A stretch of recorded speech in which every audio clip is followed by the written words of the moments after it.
আমরা যে অধ্যায়টা পড়তেছিলাম সেটা হচ্ছে 4.1 এবং 4.2-এর আমরা সূত্রগুলো দিয়েছিলাম এবং 1, 2, 3 এইচডব্লিউ দিয়েছিলাম। ওটা তোমরা করছো, কারো কোনো সমস্যা নাই। অনেকেই করছে, অনেকে করেনি। এরপরে আমরা চলে যাব সৃজনশীলে একটু বোঝাবো সৃজনশীলগুলা। ঢাকা বোর্ড 2018, ঢাকা বোর্ড 2018 এখানে দেওয়া আছে হচ্ছে এটা দেওয়া আছে 2x³ - 3x + 2 = 0। এটার কি কোনো হর আছে, অর্থাৎ কোনো ভগ্নাংশ আকারে আছে? না, কোনো নিচেই কোনোটারই কিছু নাই। যদি নিচেই না থাকে কোনো কিছুরে, তাহলে ওটা আমরা সমীকরণ ধরবো। এটাকে কি ধরবো? সমীকরণ ধরবো। এবং আবার বের করতে বলছে x + 1/x। এটারে কি বলে? এটা আমরা আমাদের মধ্যে ধরে নিব এটা হচ্ছে মান, এটা হচ্ছে সমীকরণ, এটা হচ্ছে মান। কেন মান হলো? কারণ এর ভগ্নাংশ আকারে আছে। তাহলে এখন সমীকরণ থেকে আমার কোথায় যেতে বলছে? মানে যেতে বলছে। এখন সমীকরণ থেকে মানে যেতে হলে দেখতে হয় মাঝের অক্ষরটা কত আছে, এক্স আছে। তাহলে তোমার কাজ হচ্ছে প্রত্যেকটারে এক্স দিয়ে ভাগ করা, প্রত্যেকটার কত দিয়ে? এক্স দিয়ে ভাগ করা। কোথা থেকে? এটা নোটটা মনে রাখতে হবে, সমীকরণ থেকে মানে গেলে চলক, ওটা চলক বলে, চলক দিয়ে ভাগ করতে হয়। যেহেতু এখানে শূন্য আছে, তাহলে শূন্যরে ভাগ করার দরকার নেই, শূন্যরে ভাগ করলে তাই থাকবে। তাহলে এখানে থাকে 2x², এখানে থেকে 3, এখানে থাকে 2/x = 0। তাহলে এক্স বাদে যেটা আছে আমরা ওটাকে, এখানে x² ছিল, তাহলে এখানে x থাকে, এক্স বাদে যেটা আছে ওটাকে ওই পাশে নিয়ে যাই, = 3। এখান থেকে 2টা কমন যায়, তাহলে x + 1/x = 3। 2টাকে যদি আমরা ওই পাশে নিয়ে যাই, তাহলে x + 1/x = কত? 3/2। এটাই হচ্ছে ক নাম্বারের উত্তর। তাহলে সমীকরণ থেকে মনে রাখতে হবে, সমীকরণ থেকে মানে যেতে হলে সমীকরণ থেকে মানে গেলে চলক দিয়ে কী করতে হয়? ভাগ করতে হয়। এরপরে আমার বের করতে বলছে ক নাম্বারে x⁴ + 1/x⁴। ক নাম্বারে বলছে x⁴ + 1/x⁴ এর মান বের করো। ক নাম্বার যেটা,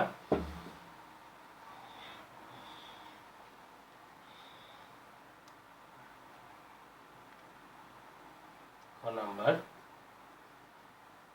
ক নং হতে প্রাপ্ত x + 1/x = কত পাইছি? 3/2। এখানে প্রদত্ত রাশিটা দেয়া আছে।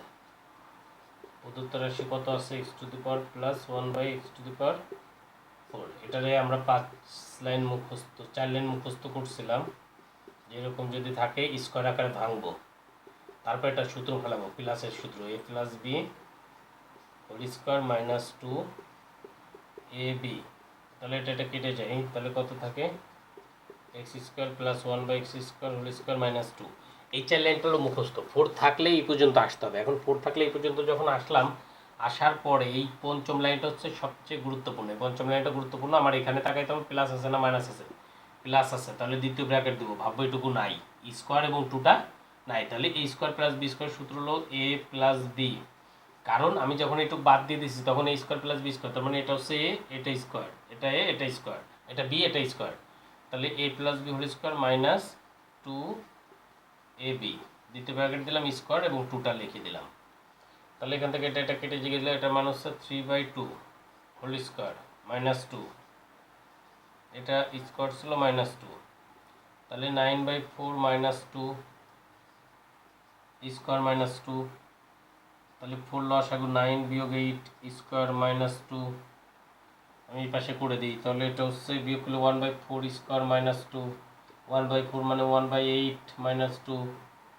1/8 মানে 8 লসাগু, তাহলে 1 - 8 × 2 = 16, তাহলে -15 কত? 8 মাইনাস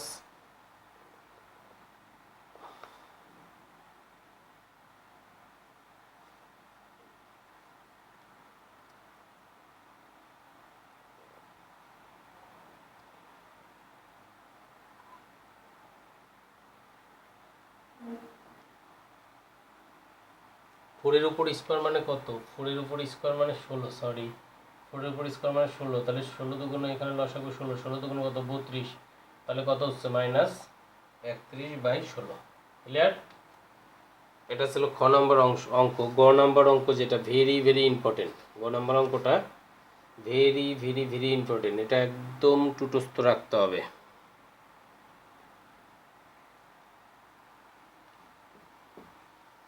আমার 6-এ যেতে বলছে, যেহেতু 6-এ যেতে বলছে তাহলে আমরা 6-এ যেতে বললে আমরা ঘন করব, এটা মনে রাখতে হবে। তাহলে গ নম্বরে যখন আসলাম সমীকরণে যেতে বলছে, তাহলে লিখি কন হতে প্রাপ্ত, কখনো প্রদত্ত রাশি নিয়ে এটা করা যাবে না। কন হতে প্রাপ্ত x + 1/x = কত? 3/2, বা এটারে ঘন করো a³ = 3/2 a³ ঘন করে। এখানে মনে রাখতে হবে যে আমরা মানের সূত্রটা এখানে বসাবো। এটা মানের সূত্র a + b হোল কিউব, এটার মানের সূত্র হচ্ছে a³ + b³ + 3ab * a + b = 27/8, বা x³ + 1/x³, এটা কেটে গেল, তাহলে +3 * x + 1/x = কত? 3/2 = 27/8, বা x³ + 1/x³, 9/2 = 27/8, বা x³ + 1/x³, 27/8 - 9/2, বা x³ + 1/x³ লসাগু করলে 8, তাহলে এটা করলে হচ্ছে 4 নং 36,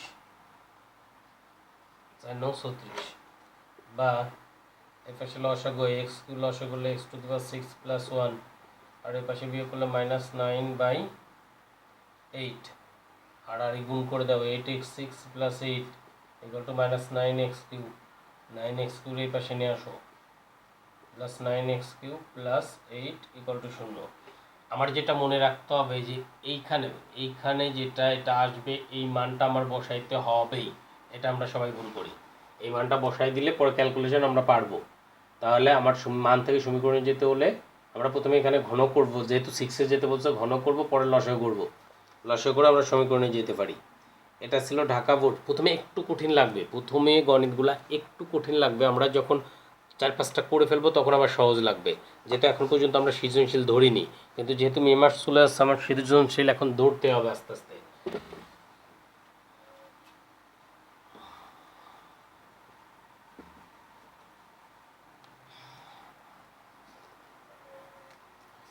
তারপর ঢাকা বোর্ড 2017, ঢাকা বোর্ড 2017 আমার সমীকরণ দেওয়া আছে, মানে যেতে বলছে একই কাজ।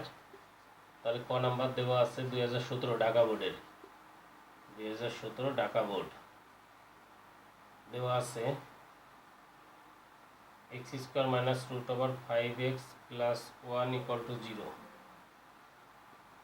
চলক দিয়ে ভাগ করব, √5x/x + 1/x = 0, বা x - √5 + 1/x = 0, বা x + 1/x = 5, √5 আসলো, এটা পেলাম। খ নাম্বারে যখন যাব, খ নাম্বারে আমার মান বের করতে বলছে এটা এবং এটা, যেহেতু এখানে মাইনাস আছে আমার এই মাইনাসের মানটা বের করতে হবে আগে। এখন এখানে দেয়া আছে প্লাসের মানটা, তাহলে প্রথমে লিখি ক নং হতে প্রাপ্ত, যেহেতু x + 1/x = কত দেয়া আছে? √5, আমার মাইনাসের মানটা লাগবে, কারণ যে রাশিটার মান বের করতে বলছে এখানে মাইনাস দরকার। এখন প্লাস থেকে মাইনাসে যাওয়ার সূত্রটা মুখস্থ রাখতে হবে। আমরা জানি x - 1/x হোল স্কোয়ার, অর্থাৎ a - b whole square = a + b whole square, a + b whole square -4ab, plus থেকে মাইনাসে যাওয়ার সূত্র হচ্ছে a - b whole square = a + b whole square -4x, বা x - 1/x হোল স্কোয়ার, এটার মান হচ্ছে √5 হোল স্কোয়ার -4, এটা কেটে যায়, তাহলে by x minus 1/x whole square 5 - 4।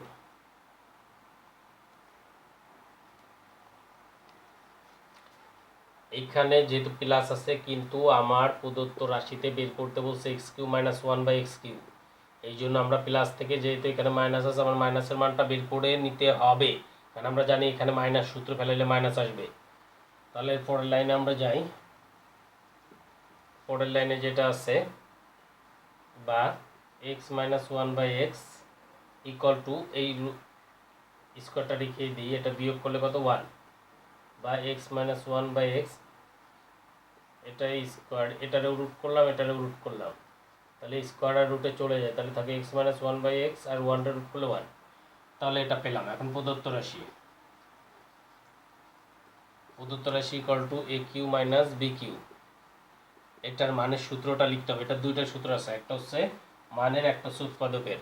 মানের সূত্র হচ্ছে a - b whole cube, plus 3ab into a - b। তাহলে এটার মান হচ্ছে 1³ প্লাস 3, এটা কেটে যায় ইন্টু 1, তাহলে 1 + 3 = কত 4। তাহলে এটার অ্যান্সারটা কত 4।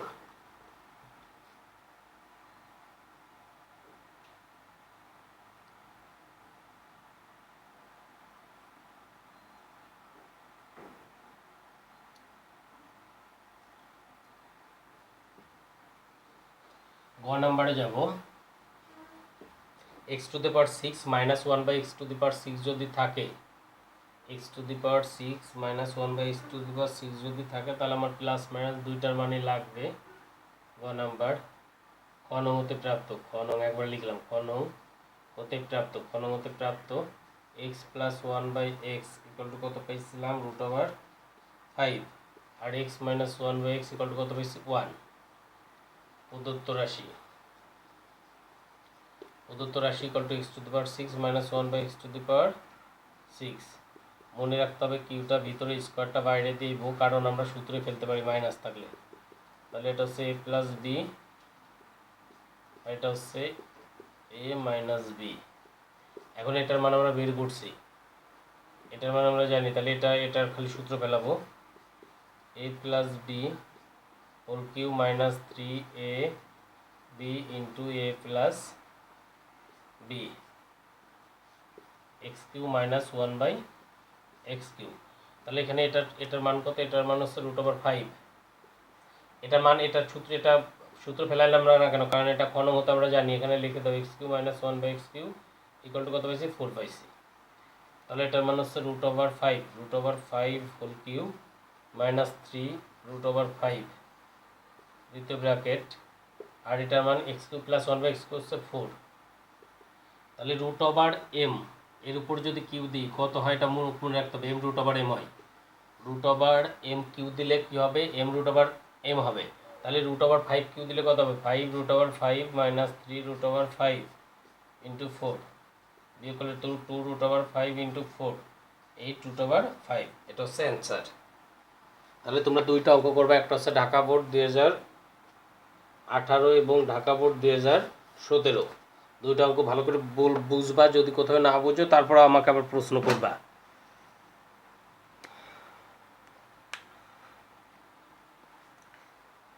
তারপর আমরা চলে যাব বিজ্ঞান। আজকে ইংলিশটা আমি করাবো না, বিজ্ঞানে চলে যাব। বিজ্ঞানে যে আমরা 14 অধ্যায়তে ছিলাম,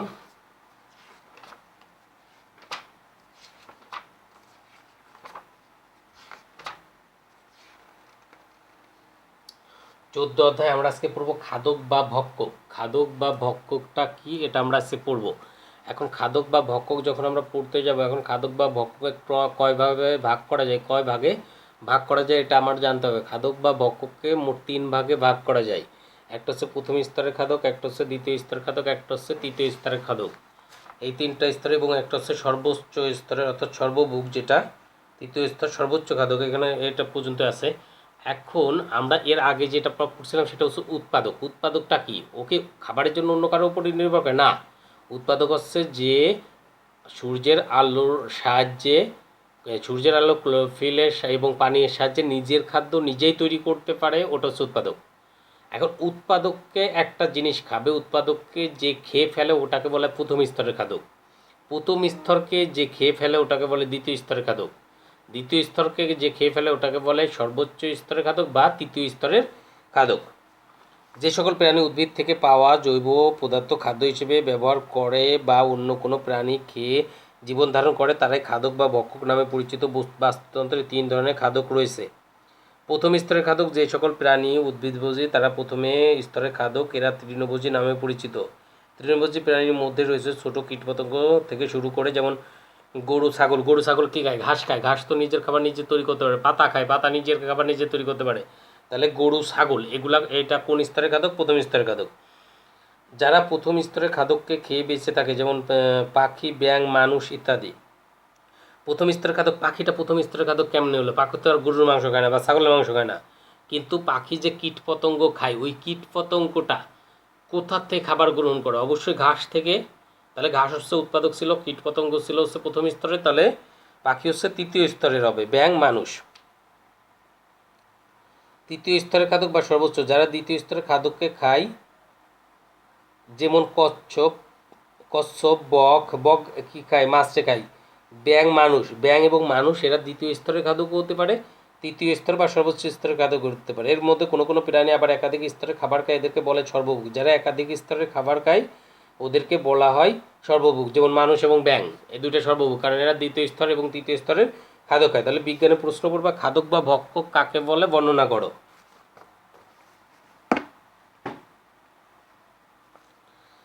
তারপরে আমরা প্রথম অধ্যায়টা পড়তেছিলাম। প্রথম অধ্যায়ের আর একটা প্রশ্ন আছে। প্রথম অধ্যায়ের প্রশ্নটা শুরু হবে এখান থেকে, পরের পৃষ্ঠায়, অর্থাৎ 10 পৃষ্ঠায়। ঢাকাকে রাজধানী করে নতুন প্রদেশ করা হলো। এই প্রদেশের নাম হবে পূর্ববঙ্গ ও আসাম প্রদেশ। একজন লেফটেন্যান্ট গভর্নর এই প্রদেশের শাসন করবেন। সরকারি এই সিদ্ধান্তের যুক্তি থাকলেও কলকাতা কেন্দ্রিক শিক্ষিত বাঙালিদের অনেকেই সন্দেহ প্রকাশ করে। তারা মনে করেন বাংলাকে ভাগ করার মধ্য দিয়ে ইংরেজ শাসকরা হিন্দু মুসলমানদের দুই সম্প্রদায়ের মধ্যে ভাঙ্গন ধরাতে চাচ্ছেন। কারণ পূর্ব বাংলার বেশিরভাগ মানুষ মুসলমান, তাই মুসলমানদের নেতারা ভেবেছেন নতুন প্রদেশ হলে পূর্ব বাংলার উন্নতি হবে, কিন্তু শিক্ষিত হিন্দু নেতারা বঙ্গভঙ্গের বিরোধিতা করেন। এই কারণে দুই সম্প্রদায়ের মধ্যে দূরত্ব বাড়তে থাকে। ভারতীয় জাতীয় কংগ্রেসের বড় নেতাদের অধিকাংশ ছিলেন হিন্দু সম্প্রদায়। তারা মুসলমান নেতাদের সাথে পরামর্শ না করে বঙ্গভঙ্গের বিরোধিতা করেন। পরে মুসলমান নেতাদের মধ্যে নতুন ভাবনা সৃষ্টি হয়। তারা বুঝতে পারে মুসলমানদের দাবি আদায়ের জন্য তাদের নিজেদের একটি রাজনৈতিক সংগঠন প্রয়োজন। এই লক্ষ্যে 1906 সালে ঢাকায় মুসলিম লীগ নামে মুসলমানদের একটি সংগঠন প্রতিষ্ঠিত হয়। ইংরেজদের অভিসন্ধি অনেকটাই সফল হয়। 1905 সালে বঙ্গভঙ্গ কার্যকর হওয়ার পর থেকে দুই সম্প্রদায়ের দ্বন্দ্ব স্পষ্ট হয়। বঙ্গভঙ্গ কার্যকর করা থেকে শাসকদের বিরত করার জন্য বাঙালি হিন্দু নেতারা একের পর এক চাপ প্রয়োগ করতে থাকে। পাশাপাশি বিভিন্ন আন্দোলন শুরু হয়। এগুলো হচ্ছে স্বদেশী আন্দোলন, বয়কট আন্দোলন, স্বরাজ এবং সশস্ত্র আন্দোলন। এসব আন্দোলনের মধ্য দিয়ে যে এ দেশের অধিকাংশ মানুষের মধ্যে দেশপ্রেম জেগে ওঠে এবং তারা ঐক্যবদ্ধ হয়। এই পর্যন্ত হচ্ছে বঙ্গভঙ্গের কারণ বাংলাকে কেন ভাগ করা হলো এটা। এরপর আমরা যাব ধর্মে যেটা পড়তেছিলাম,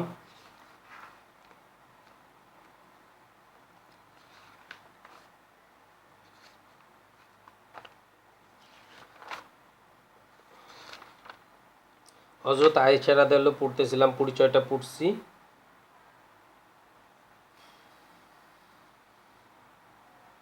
ইফেকের ঘটনা, শিক্ষার অবদানটা ভেরি ভেরি ইম্পর্টেন্ট।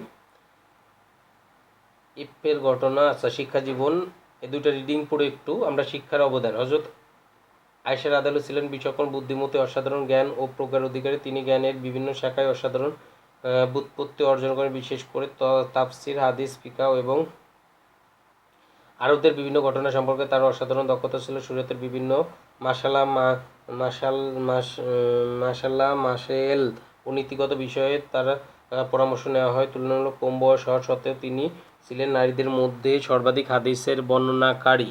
অনেক সাহাবী ও তাবেঈ তার কাছ থেকে হাদিস বর্ণনা করতেন। তার বর্ণিত হাদিসের সংখ্যা 2210টি। তন্মধ্যে 147টি হাদিস ইমাম বুখারী ও ইমাম মুসলিম যৌথভাবে বর্ণনা করেছেন। ইমাম বুখারীতে 54টি হাদিস, এবং ইমাম মুসলিমে 69টি হাদিস এককভাবে তাদের কিতাবেও উল্লেখ করা হয়েছে। আল্লাহর কিতাব ও সুন্নতের ব্যাখ্যা বিশ্লেষণ তিনি ছিলেন অদ্বিতীয়। ইবনে শিহাব জুহরি বলেন তিনি অর্থাৎ আয়েশা মানুষের মধ্যে সবচেয়ে জ্ঞানী ছিলেন। এই প্রশ্নটা পড়বা, অর্থাৎ শিক্ষাক্ষেত্রে আয়েশার অবদানটা পড়বা। এই পর্যন্ত আজকে, কালকে আবার দেখা হবে। বাই।